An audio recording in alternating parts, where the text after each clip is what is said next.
नमस्कार मित्रांनो, मी शिल्पा तुमचे स्वागत आहे माझ्या YouTube चॅनलवर।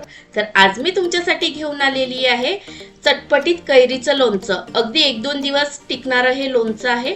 तर चला बघून घेऊया याची रेसिपी। अगदी कमी साहित्यात आणि कमी वेळात बनणारं। तर सर्वात आधी बघू शकता इथे मस्तपैकी मी हिरव्या कंच छान कैऱ्या घेतलेल्या आहे, स्वच्छ धुवून घेतलेल्या आहे। आता यांना बारीक बारीक आपण कट करून घेऊ। छान छोट्या छोट्या क्यूब मध्ये कट करायचं म्हणजे आपल्याला खायला बरं होते। आणि हे लोणचं ना अगदी वर्षभर वगैरे टिकण्यासारखं काही नाही केलेलं आहे मी। रोजच्या जेवणात आपल्याला खायसाठी केलेलं आहे, जास्त मसाले वगैरे काही न टाकता। तुम्ही या प्रकारे नक्की हे लोणचं करून बघा, खूप छान वाटते रोजच्या जेवणात आपल्याला खायला।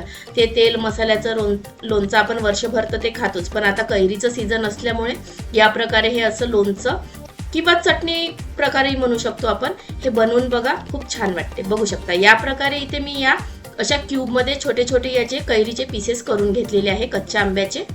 आणि आता छानपैकी एका बाउल मध्ये याला काढून घेते। अगदी 3 ते 4 दिवस किंवा 8 दिवस हे फ्रीज मध्ये टिकू शकते हे लोणचं। आणि जर तुम्हाला बाहेर ठेवायचं असेल तर 2 दिवसामध्ये तुम्हाला संपवावं लागेल। तर या कैरीच्या फोडींमध्ये मी मीठ टाकून घेतलेलं आहे, त्यानंतर इथे तिखट टाकून घेतलेलं आहे, लाल मिरचीचं तिखट, त्यानंतर हळद महत्वाची आहे, खूप छान टेस्ट येते हळद टाकायची। किंचितशी हळद घातली आणि त्यानंतर सर्वात महत्त्वाचा चाट मसाला, खूप छान चटपटीत चव येते।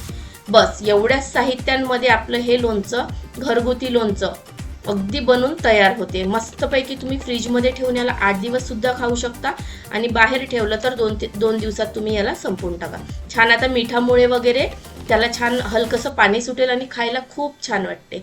अगदी पटकन बनते, 5 ते 10 मिनिटं लागतात याला बनायला। बघू शकता एकूण एका फोडीला छान असा मसाला तो कोट झालेला आहे आणि हळदीने आणि चाट मसाल्याने जी याला चव येते ना ती अप्रतिम आहे। तुम्ही एकदा नक्की बनवत पण असाल तुम्ही, पण या प्रकारे एकदा नक्की बनवा आणि खा। आणि कसं वाटलं ते कमेंट मध्ये मला नक्की सांगा।